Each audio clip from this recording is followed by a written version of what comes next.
Good evening, everyone. We're going to go ahead and get started. Thank you all so much for being here this evening. We do have quite a few items on the agenda, including a variance application for zoning and also a guest speaker from the city of Columbus. So we're going to dive right in just very quickly. If this is the first time you're joining us over Zoom, we do ask that you keep your microphones muted unless you're presenting or asking a question, just so we can avoid any feedback. If you forget, I'll just remute you, no big deal. But of course, if you have something that you'd like to ask about or something you'd like to share, feel free to use the hand raise feature or just unmute yourself if that's not working for you. And then, of course, at the Info Center as well, Dan is there controlling things for us. And if you'd like to speak, we have the speaker and can unmute whenever someone on site would like to talk. So, Dan, without further ado, I will turn the floor over to you for the monthly treasurer's report. Okay, Jess, can you hear me again? Sure can. Let me just figure this out now. Share. Oh.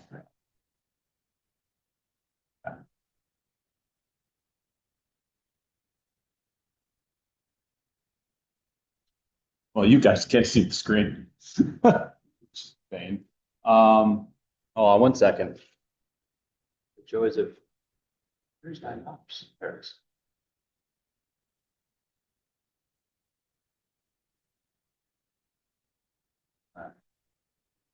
Jess, can you still see the stuff or no? Is it I'm gone? just seeing your file folder, the August 25 folder.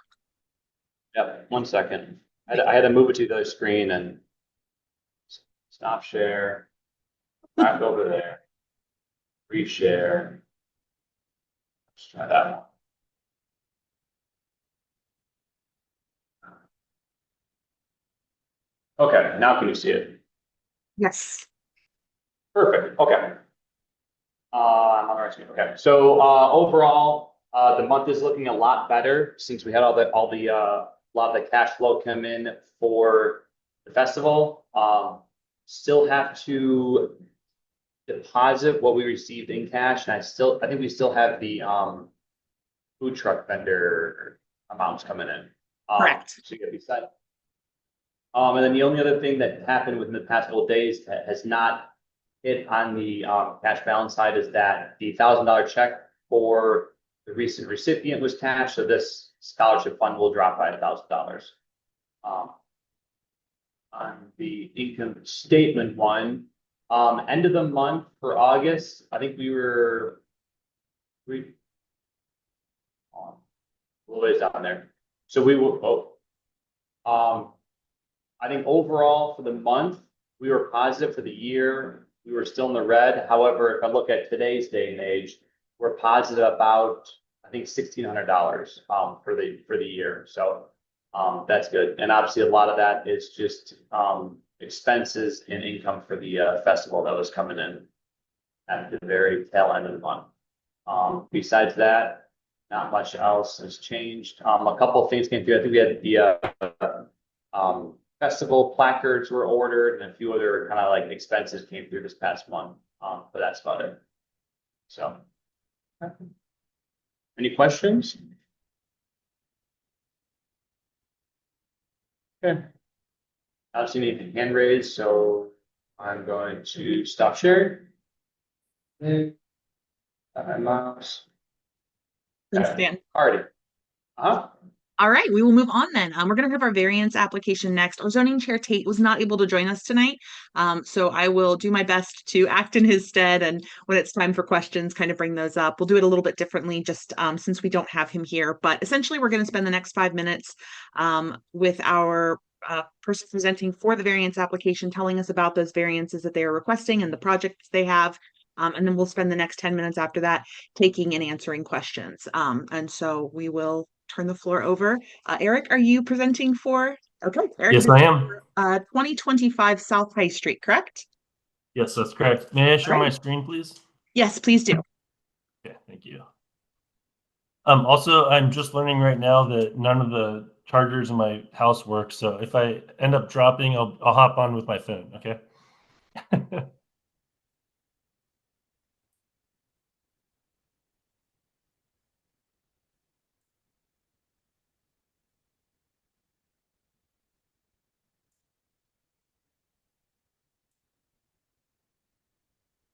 Can you all see that all right? We sure can. Great. And can you hear me all right too? Yes. Awesome. Great. Good evening, everyone. My name is Eric Zartman. I'm a zoning attorney from the law firm of Underhill and Hodge. I'm here representing the Lotus Company regarding a council variance application for 2025 South High Street. And thank you for the opportunity to present to your group tonight. This is the location map. The site is nearly 28 acres and makes up about 11 parcels on South High Street, just north of 104. I'm going to zoom out in a little bit. The site is historically supported with manufacturing and warehouse uses, and part of it is a brownfield, and it's largely underutilized and vacant today. This is the zoning map. Everything in purple here is currently zoned M manufacturing. The zoning as a manufacturing district, it does not allow residential uses. And so that's primarily why we're here tonight, asking for a use variance to allow apartment residential use on the site. This is the zoomed out of the site. The corridor is identified in the south side plan as a priority rate development area and is now being studied under Zone N Phase 2 for mixed use development. Back in 2022, a rezoning and council variance application was filed for this property. We met with your group and also the Columbus Southside Area Commission at those times and received favorable recommendations. However, the project stalled out before making it to Development Commission. So part of this is reviving that application from 2022. This is that earlier application. There was a rezoning application to rezone the whole site to LC4, and then that's a typo, increase the height to 60 feet height district. And then there were a number of variances on there as well, and most primarily it was to allow residential uses in the commercial district. Specifically, the draft site plan at the time, which is on the next screen, it proposed over 1,000 apartment units and about 75,000 square feet of commercial use.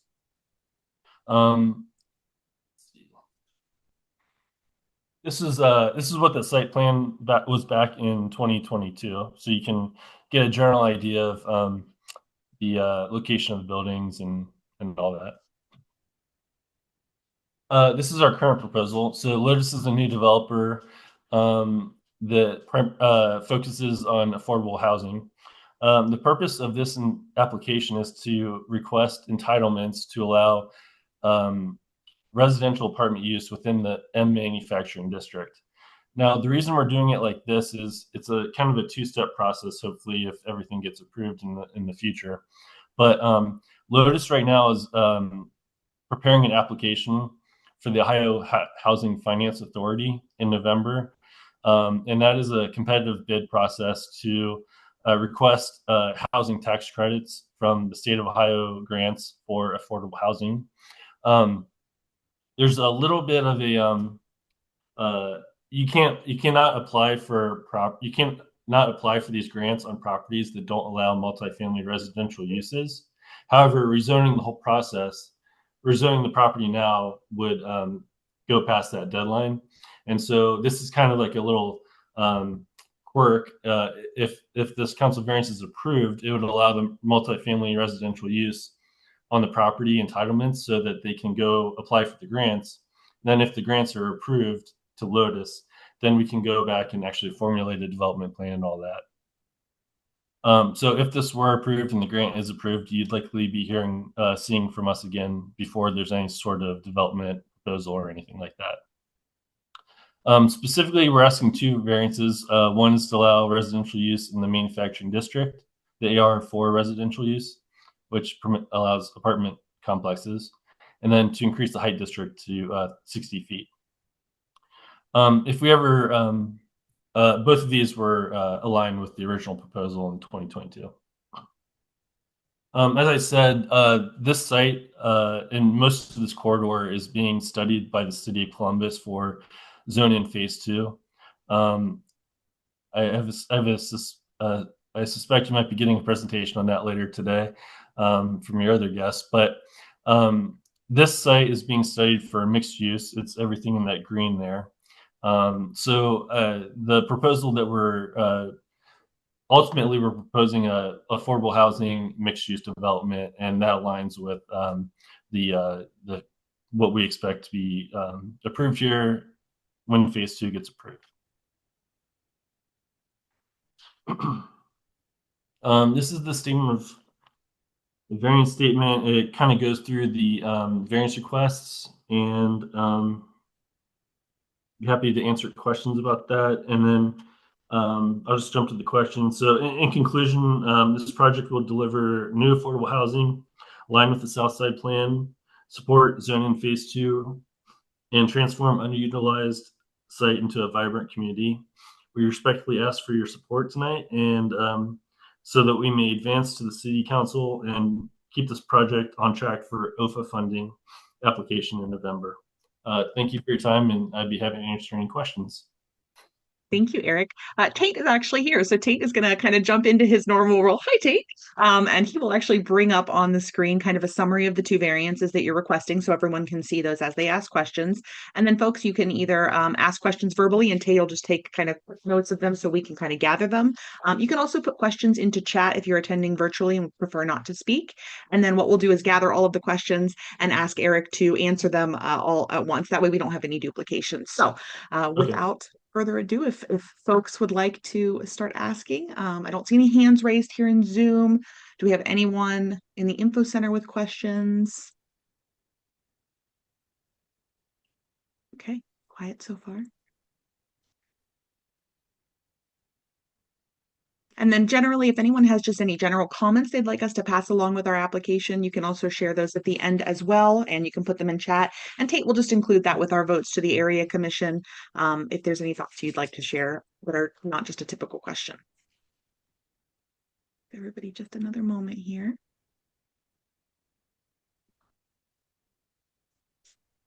Okay.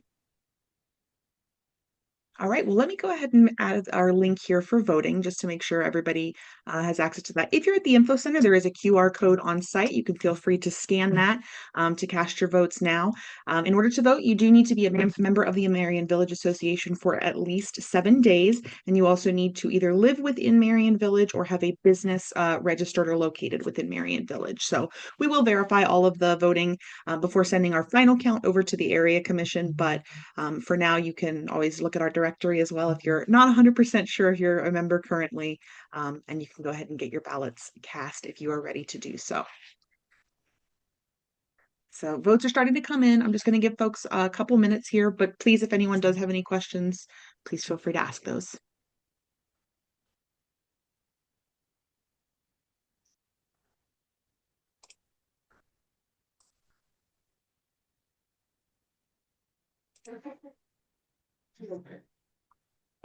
Actually, Eric, I have a question. So are you associated with the fort, or is the fort selling off portions of the original plan so that the Lotus building company can do this work?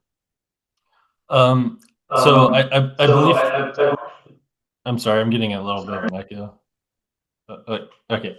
I believe the owners of the fort are in partnership with Cast Development, who currently owns the property. And I believe that the Lotus would be buying their portion of this site from that property development group, and they would own and then develop it themselves. I'm sorry, Eric. You said the owners of the fort is in partnership with who? I'm sorry.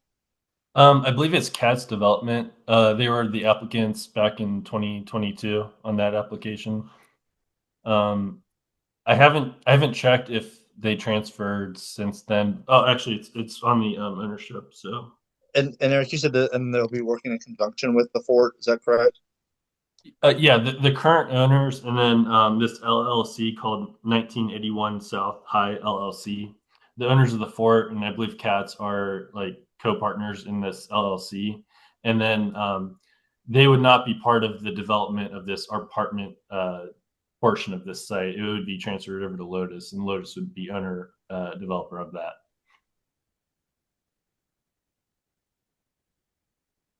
Thank you for that. Anyone need any more time to vote? Okay. All right. Let me go ahead and get our vote counts. One moment, everyone. All right, we have a total of 9 responses, and the vote counts on both items are the same. So for item 1 and item 2, there are 7 votes in support, 2 votes abstaining, and 0 votes opposed. So both of those requests pass our recommendation process, and we will, of course, pass those along to the area commission. So, Eric, thank you for joining us. Thank you for sharing. Thank you. We appreciate your support. Thank you very much. Have a good night. Thank you. You as well. All right. Okay, well, we will move on to our next guest. We have at least one individual joining us from the city of Columbus to talk about the permit parking process. If you wouldn't mind just giving folks a brief update in case they're not familiar with that, of kind of what that project is, and then of course sharing the updates on, I believe the process has been accelerated, and then after they present, we're certainly going to open the floor for folks to ask questions. Yeah, absolutely. My name is Christian Sims. I've been the program project manager rather for we're calling it the German Village parking management plan. My colleague Amanda Ford is with me. She oversees a lot of our parking facilities and things of that nature. Just hoping to have her here to answer any questions. But I'm hopeful folks are at least familiar with the plan to this point. We kicked it off in 2023, and we've been doing a lot of public engagement since. We are currently in the midst of very much implementation of the plan, which is why we're here today to kind of talk with you all because what we presented in late last year is now been accelerated, as Jess had mentioned. So I think it's probably easier for me to just share my screen to kind of showcase where we are and where we're thinking and kind of what the ask for you all is and what your comfort level of that is, knowing that this is not exactly what we presented to the general public about a year ago. So I'll get to a map. Can folks see that well enough? I can zoom in if not. Looks good from this side. Look okay in the info center? Can you guys see everything? Okay, thank you. Cool. So we have moved up actually phase 3 and 4, and I'll show a map to help kind of orient where we are with these phases because I know they can be a bit ethereal. So we've moved phase 3 and 4 up. Enforcement actually will begin in October. So our sign shop has really been kicking it in the field and gotten a lot of signs installed. So that really moves up to phase 5, which is you all. And this is what we presented, that signs would go in January and enforcement wouldn't begin until March. Since we would like to give the opportunity to our sign crew to install signs prior to basically the ground thawing. Obviously, that can be a lot more cumbersome and difficult. And then phase 6 would also be in a similar timeline. So let me switch over to the phasing. Second. Okay. So this is so phase 3 and 4 is what I was referring to up here. So 1, 2, 3, and 4. So 1 and 2 are fully operational. Enforcement for these areas will be beginning soon. And now we're at phase 5. So the ask here is are we okay with implementing this section? And also, there was representation from Merion Village through through the public engagement process. I know I talked to some folks at the final public meeting, and I think kind of I can't remember exactly who I spoke with. I'm hoping someone's on the call. That basically this is the type of the meeting we were going to have. Like, hey, we're presenting this. I know we got some time. Are we okay with this? And this is kind of that conversation. So, I Christian, can, sorry to interrupt. yeah. I was actually there and spoke with you along with Zach Rabarchik, but I don't think is he at the MVA Center? I don't think he's there. Okay. Yeah. So yeah, I appreciate you coming and sharing. It was a great conversation that we had. So I appreciate you sharing. Yeah, absolutely. So glad you're on the call. So this is kind of where we are today, looking to, and in the model we have right now that we've talked with our sign crew, that they would prefer to have it done certainly before it gets too cold for signposts. And if you're all in support of that, that's what we are recommending. So that's really the main point of having us here. We're happy to answer any questions at large or general or specific. And I have other things I could pull up on my screen as well. So I'll stop there and kind of give it to you all. Thank you very much. Anyone have any questions, thoughts to share? Huge question for Yeah. sure. Yeah. Hey, can they just speak into it? Yeah. Okay. Can you guys hear me okay?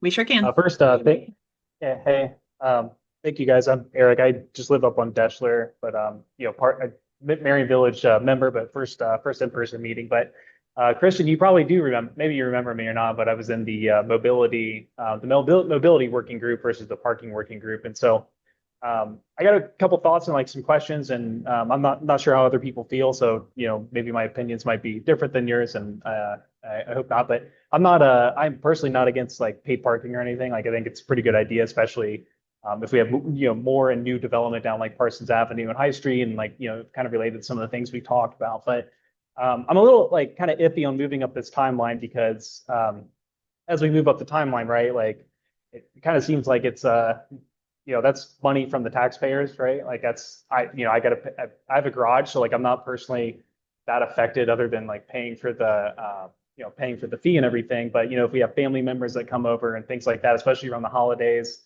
that is, $50, $100, something like that. And it seems like there's a push to move this forward for the convenience of maybe the construction company or whoever's installing those posts, but not necessarily like I mean personally not much not too much value for me personally or for my neighbors and things like that. So not so much a question, just kind of wanted to kind of throw that out there. I took some pictures today because like I said, I live on Deschler, and like I I mean I know eventually we will need paid parking, but like today I think since I've lived there, there's only been one time where I've ever seen there be trouble, one event, and that's like the Nationwide Children's Marathon. That's like the only time it's ever like difficult to park. So although I wasn't in the parking on the parking side, just because you can't be in both at the same time, I always kind of question like the need. And again, I don't know how others feel, but I always kind of question the need to have paid parking like south of Schiller Park, maybe south of Thurman Avenue, because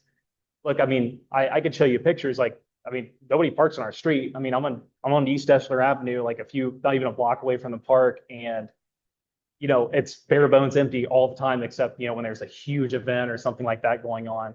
So, wanted to just provide some feedback and some things. And I apologize, if other people have different opinions and things. I just don't see, I don't see the need for I don't see the need for paid parking at this area. Certainly City Park Avenue and stuff like that. It's quote unquote hard to find parking. You live in a city, so it should be expected. But as we get further and further down here south, like I don't see the need for it, let alone the need to kind of rush that, kind of rush through that process, especially just with the holidays and things like that coming up. Like I've got a big family, so that's 4 cars that are going to come very conveniently park right in front of my house, because again, there's no parking issues currently. And it's just like a little bit of money that it just kind of seems like, what's the rush? So I just want to say that again, I'm new here, so all the caveats aside, I apologize if I sound like a jerk or anything, but just want to kind of share those thoughts with you guys. Again, very in favor of paid parking as the density gets to that level. I just don't think it's there yet. So I'm going to tee off my soapbox, maybe run away and pass this off to somebody else who knows what they're doing. Thank you for sharing. I just have 3 questions, and maybe we can just go through really quickly. And I think this might benefit just for some grounding. So we don't need to go into too much detail on like the first one. So just 3 questions. What was the problem this was trying to solve, and why was this the best course of action? So let me address first that this is not a plan to add paid parking. It's permit parking, and you can park for free for 3 hours is what we have across the whole village. So I wanted to have that out there. The impetus of this was that the German Village Society asked us to evaluate parking and basically come up with a recommendation in concert with the community. Um, when we initially set out, we did a parking study across the entire neighborhood, Schumacher, Merion, as well as German Village. And just looking at the data, our team did not think that Merion Village was going to need it, just looking at the data. That's why we did engagement. And there was a lot of concern around Thurman and spillover from Thurman. Because if we just went to Thurman, any Thurman parking would go south of Thurman, which would impact the neighborhood directly south. That's why the border goes to Gates. And one of the reasons why I think there was spillover from the public engagement side was the Pizzuti project that would push basically south into the Schiller area. So that's kind of how some of the borders came to be born. But originally it was to create consistency with parking in German Village because if you parked over there, we call them the totem pole signs that can just be generally very confusing on what can and can I do. So that was the original. And then from there, once we got, engagement rolling and more folks got involved, the conversation started to expand a little bit. But the impetus was the Pizzuti project and creating some order and consistency in the neighborhood. Great, thank you. And then second question is, what will the revenue from this program be going toward, and how is it going to be benefiting the community members? Amanda, you may be able to answer that best, but I will do my best, and if there's anything I missed, just pop in. So one of the primary things the revenue will be going into, so we have a mobility enterprise fund, which is how basically how all the employees in our division are paid. This will allow us to add more enforcement officers, which would basically cover this area. So we're really not making a whole lot of money. And I know, Amanda, you can probably speak more to exactly what the X's and O's are. So it's not, I know money grab is hard not to feel that way. But I know the X's and O's don't play out that way for us as a division. So Amanda, if you want to get into more of the X's and O's on kind of how that looks. Yeah, that's what real the reality is the permitting is not overly expensive. Obviously any cost is any cost, but it's about $25 per permit for a resident. Generally, we don't make money off of permitting. Yes, we do collect revenue from those permits, but it goes right back into enforcement for the most part. Obviously, it's very time consuming and cumbersome to do the enforcement of timed parking. We use license plate recognition, which has made things easier from an enforcement perspective so that we can cover a lot more ground throughout the day. And we basically digitally chalk tires now instead of manually going out and chalking tires and walking down the street. But the majority of that money actually really goes into covering the enforcement cost of the permitting. Okay, thank you. My last question, I swear. Sure. Last question is, I presume that this will eventually be going further south, so it's probably not a matter of if, it's a matter of when. And when that does happen, how will you ensure you're capturing the input from residents who historically don't have access to resources and have a voice in the community and might not be able to make meetings that are aligned with their schedule due to childcare, bus routes, whatever it might be? So that's definitely one of the more challenging parts of the planning process is making sure you hit as many people as you can in terms of communication. Our avenues mostly are these type of meetings. Obviously mailers for anyone impacted, surveys, things of that nature. So those are the ways. And candidly, I don't, based on the development patterns, yeah, obviously in the future it may move further south. But I don't think right now we would anticipate really in the next, Manny, you may have a better sense, next 5 years, 10 years moving that much further south. Because there's not a lot of open lots. It's a lot of single family homes. Um, the pressure of the Pizzuti type project doesn't seem as prevalent in this area. Obviously, it could happen, but we would do our best and use all the engagement tools we have at our disposal at the city to reach as many people as we could. So follow-up question. It sounds like we're trying to solve a parking problem in Merion Village that doesn't exist at the moment. So you're adding permit parking, which I may call paid parking, but permit parking along Thurman, which I think could make some sense to limit timeframes there. But why not do a phase 5B and wait and see if there's any problem with spillover parking rather than just implementing it, assuming there will be a problem? So, I mean, candidly, that's an option. We can go that route. I'm typically okay with general patients. The reason why we have it going where we have it going is in the parking working group that we had, there was a lot of concern. Granted, that it was 1 to 2 people in our core mobility group or our core parking group that were speaking of this concern. And like I said, our data doesn't necessarily support it. But we're not living the experience that you guys are. You guys are in the neighborhood. If you're telling me like as a room and as a group, that there is not a need for this right now, we would listen to that feedback. We obviously have done all the planning work and we have the maps drawn. We have even all the work orders done for this work. But we wanted to put a pause and have this conversation if you all don't believe it's necessary at this current time. I would just say that I agree that it's not necessary at this time, from my perspective. And I fully understand the public engagement ahead of time, and it's hard to get a hold of people. And most of us in this room are fairly involved, and maybe half of us knew of the engagement process that was happening. We live on Gates, we live by the Red Brick, and parking is not an issue even by a restaurant. So what would we need to do to make this stop, or at least hold off to see if it's really a problem? I may let Amanda defer on like how we would handle as a city, but generally speaking, I mean, we went to Schumacher because they are phase 6, but they were also part of phase 1, and they pretty much just took a vote as a group. I don't know how you all are structured in terms of who all has voting power. I heard at least 9 people with general voting power in the previous, so that would be enough, I think, for me. Amanda, is there anything else we would consider with that?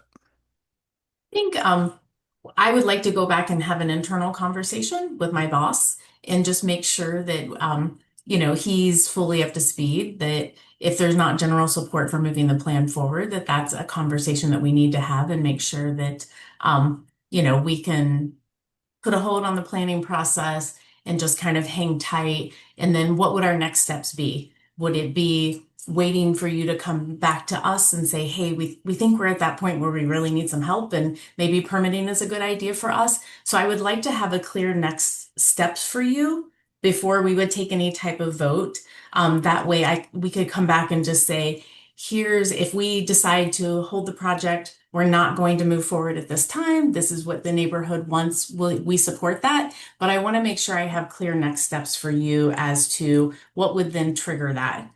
You coming to us and saying, we're at our breaking point. Things have just built up enough that we think it's time. So that's kind of what I would like to do is tonight's really about gathering that feedback, us going back and having an internal conversation about what does next steps look like if we want to hold the project.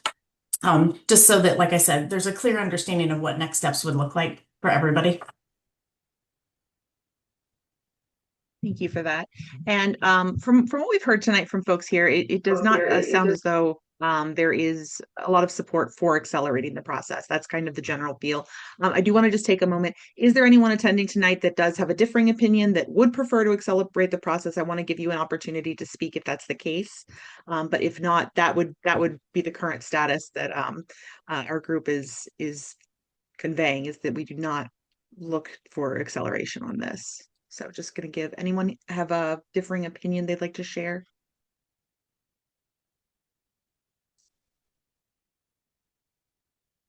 Got the mute off. Okay. First thing is that I think overall, it's not that we here do not like the accelerated plan. We don't like the plan at all. Like hard stop, not necessary. Second thing I want to say is I would listened in and called into some of the calls X amount of months ago, and I had asked about the permits as well. And I feel like it was implied that houses got permits. Not, you don't pay for permits. It was implied that each house gets 2 permits. Businesses get 8 permits, not that every year you're paying a nominal fee. It was just like, you live here, the permits are tied to the home, that's what you get. So I just wanted to say that too. So I want to follow up and clarify on that. It's an annual fee. Your permit is good for 365 days from the date of purchase. We try to keep them off that January through December timeline because we realize that's pretty difficult for folks to follow. So your permit is good for 1 year and it's $25 per year per permit. And is there a limit to how many permits a residence can purchase? It's 1 per licensed driver in the house. So if it's a family of 2 adults and a 18-year-old still living at home and has a license, then they would get the 3 permits and then access to 1 guest permit that comes along with 150 guest passes a year. And you said access to, do you mean they would need to purchase a guest permit, or that comes with? The guest permit is $25 for the year. You can you assign, it's a virtual permit. You assign the license plate number of your guest to the permit. It stays valid until you change the license plate on the permit. But along with that guest permit, it gets you access to 150 24-hour guest passes that you can assign to residents who are going to be there maybe just for a day, or you're having to get together, things like that, where you could provide your guests each with a permit. And so right now they would just need it if they're staying longer than 3 hours from 8 a.m. to midnight. Okay, so to kind of echo Dan's comments, regardless, we are certainly not in favor of acceleration, but there is a bigger conversation in the fact that, at least with the group present tonight, we are also not really in favor of the permit parking process for our neighborhood. So I guess our questions to you, Amanda and Christian, are what are the next steps? Amanda, do you need to go back and then come back to us with additional information? Yeah, I think that that's probably best for us to go back and just have that internal conversation so that we have clear next steps for you. So I think that would be best. I don't want to make any promises or anything this evening that without obviously talking to my administrator. It's important to keep him in the loop. He's been very engaged in this process as it is. So I think that's a conversation he would want to have with us as well, so that we're all on the same page internally as well. Wonderful, thank you. Anyone else have any parting comments to share? And then, so like, would you want us to call like a special meeting? Like, would you say like you'll have your meeting with your boss in a business week and then we'll know next steps, by the 15th of the month? Yeah, it's something that ideally, if I can chat with my boss tomorrow, I know he and I have a pretty busy schedule tomorrow, but if I can chat with him this week, I would like to make that happen, if not this week, early next week. So it's something either we can pop in at your next monthly meeting, or Jess, if it makes more sense for me to follow up with you and kind of just walk through it with you as well. And then if you want us to come back to the whole group, we can do that. Or if it's just something you're like, oh yeah, that's pretty simple, I can share that. We can go either way. But ideally, I'm talking to him this week or next week, and then could for sure follow up with you, Jess, in the next week or so with kind of what we're thinking next steps would be, and then leave that up to you whether we pop in at the next meeting and share that information, or it's just something you want to pass along. Either way. Yeah, I mean, this is definitely an issue that's going to be important to a lot of folks. So, Absolutely. yes, please do keep me in the loop, but more than likely, we would like to have you come back, and that way we'll be able to plan for that a little bit better. We do, of course, have we have meetings in October and November on the first Wednesday. Beyond that, we typically wouldn't have any more meetings for the end of the year. But as Dan mentioned, we can always call a special meeting if needed, especially if we anticipate that there might be a larger group that wants to hear that information or participate in any kind of conversation. So if you can just keep me in the loop, then yes, we can discuss that and make sure that we're engaging our group. Perfect. Thank you. Absolutely. Okay, well, thank you both so much for being here and sharing this evening. Thank you to everyone who participated in the conversation. And we will certainly look forward to hearing from you further on this. Great. Thank you so much for having us. Thank you. Thanks again. Bye. All right, folks, thank you again for participating in that conversation. This is definitely something that I think you're going to be talking a lot more about. So I'll be sure to let everyone know when we get an update. And of course, if the group will be back on the agenda, we'll make sure everyone's aware of that as well. So keep an eye for emails about upcoming attendance at our meetings. Okay, we are going to move on to our next area, which is a recap of our festival. So hopefully everyone was able to attend our festival on the 24th of August. What was that, a couple of weeks ago now almost? It was a wonderful day. We could not have asked for better weather. This was our 11th annual event. And it was really a wonderful day. Such a huge thank you to all of the volunteers who made it happen. Volunteers in the planning process, volunteers on the day of. It is such a massive event and a lot goes into it. So everyone that made that possible, thank you so much as always.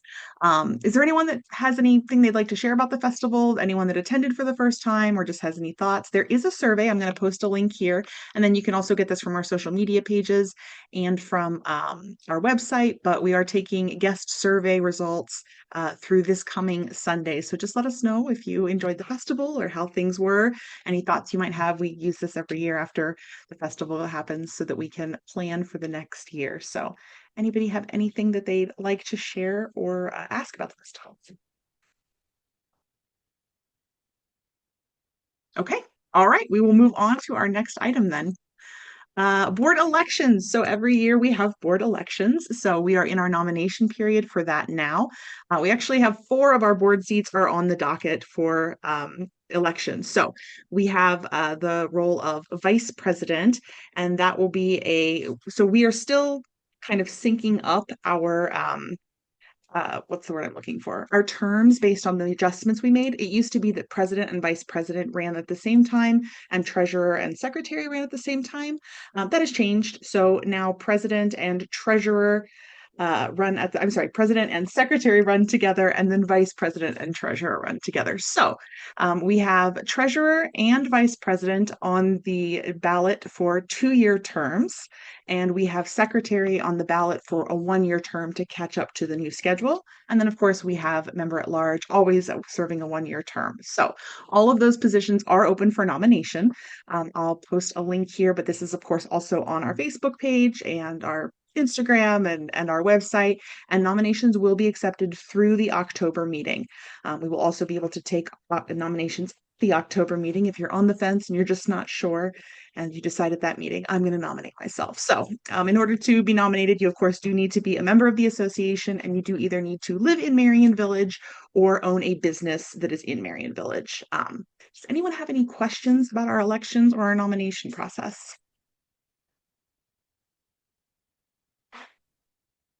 Okay. All right. If that changes, you can always email us and let us know what your questions are. But if you are potentially interested in serving on the board, please consider a nomination. If you know a neighbor who you think would be a good fit, please check in with them. And we will, of course, be announcing our nominees at the October meeting, and then we will vote on each of the nominees at the November meeting. All right. Moving on, committee updates, nothing from beautification, but as always, if you're interested in spearheading a beautification project, let us know, and we would love to help support in that. And then social, we do have a happy hour tomorrow. So tomorrow's happy hour starts at 5:30 at Vultures at the Manor Course. So we have not had a happy hour there before, I don't believe. So going to be exciting to get something new under our belts. Hope everybody can join that. And then I know Tate has something to share with respect to zoning. So Tate, I'm going to turn the floor over to you. Great, thanks so much, Jess. So I do have some sad news. So I will be leaving the Merion Village or Merion Village. Katie and I closed on a house in Westerville, and so we'll be moving here probably at the end of the month. So we are going to be looking for a new zoning chair. Tony, if you want to do another lap at zoning chair, please go ahead.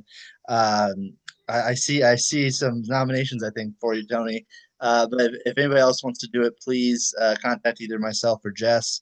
I will certainly be of help and to train and to assist the next individual, whoever that may be. If you are interested or know someone who is, please feel free to send them my way or Jess's way, and we'll make sure that they feel welcomed. So that's all I have. and I will miss everyone, and I appreciate all the support you guys have given me over the years. So, and I'll still come back for the festivals for sure. Thank you so much, Tate. And as I told Tate, and I'll share, I am personally very sad for us, but very, very happy for you and Katie and Amelia, and hope that you love your new home. And I mean, they won't be as cool as we are, but there are sacrifices that have to be made sometimes. So as long as we still get to see you, we definitely appreciate all you've done, and thank you so much for stepping in to the zoning role, because yes, you were filling some big shoes, and those shoes, from the look of it, do not want to be filled again, because I see him shaking his head no. So as Tate said, though, if you're interested in that, please let us know. That is not an elected position. That is just you just need to be a member of the association in order to kind of chair a committee. So if you're interested in that, please just let us know. Okay, Southside Area Commission updates. I don't think we have any commissioners with us this evening. But Tom said the biggest, wait, there's a commission, look at me. Would you like to share any updates with us this evening? Yes, for those who don't know, I'm Justin Soltez. I'm the resident at large commissioner for the Southside Area Commission. So I represent everybody that resides in the South Side, not just in Merion Village. We don't meet in August, so I don't have any updates from our most recent meeting. The one update I do have is that it is also election season for the area commission. So District 3, which is Merion Village, as well as 5 and 8, and the resident at large seat are all up for election. And so petitions are being circulated currently for those who are interested, are collecting names for that. So that runs through October 10th, and then elections are November 15th if there are any contested seats. I believe that's all I have. Dustin, where are the elections held? Are they at Barrick? They're held at the Barrick Recreation Center, yes. So thank you very much for that. All right. Okay, I'm going to run through our list of upcoming events. And then, of course, as always, we will open the floor if anyone has anything they'd like to share. So upcoming events, as I mentioned, we have a happy hour tomorrow at Vultures at the Manicore. That begins at 5:30 p.m. Fitness in the Park, there are only, oh gosh, 3 more classes. So if you have not gotten to go out to Fitness in the Park yet, that happens in Moeller Park at 9 a.m. on Saturdays. Again, we have 3 classes left, so be sure to check that out. It is donation based, and we just ask that you make a donation directly to the instructor that is serving for the day. So always a beloved time of the year for these classes. Tom is not here, but he has been amazingly coordinating these for us for the last several years. So thanks to Tom and to all of our instructors, and looking forward to having those few more classes before we enter the fall season. Let's see here. The Southside Area Commission, their next monthly meeting will be Tuesday, September 16th. Those start at 6:30 p.m. and those are at the Parsons Library. Our next monthly meeting is, of course, Wednesday, October 1st, where we will have a hybrid format as we do now permanently. So you can join us at the Info Center or here over Zoom, whichever you prefer, again, starting at 7. And that, of course, is again where we will be announcing the nominees for our board elections and discussing anything else on the agenda. Our fall yard sale is Saturday, October 4th from 9 a.m. to 3 p.m. So you can register for that now. If you're a member of the Merion Village Association, you can register free.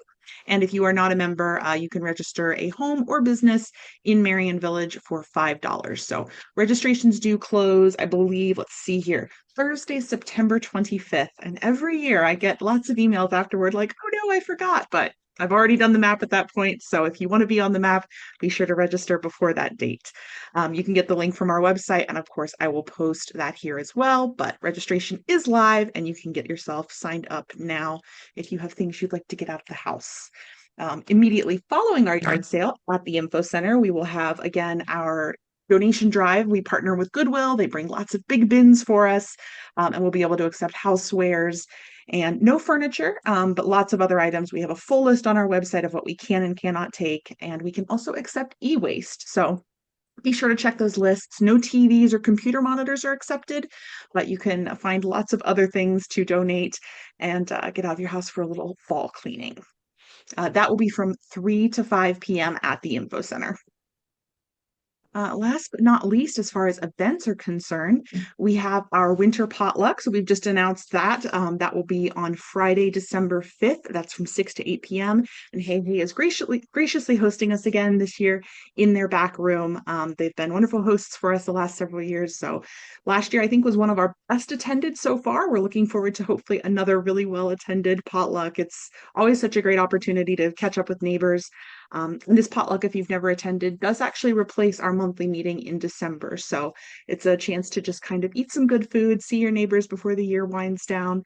And this year specifically, celebrate 40 years of the Merion Village Association. So again, that will be Friday, December 5th. We have an RSVP potluck form online where you can just sign up, let us know you're coming, and let us know what you're going to bring so that we can kind of prepare for how many guests we'll have that night. So very much looking forward to that.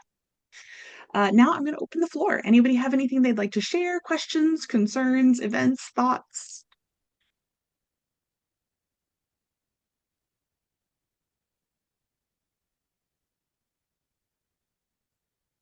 Okay, doesn't look like it then. If that is the case, just a reminder, get those nominations in for board seats.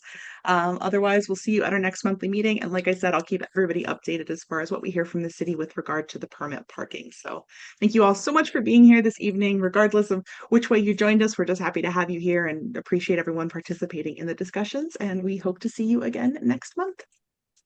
Good night, everyone.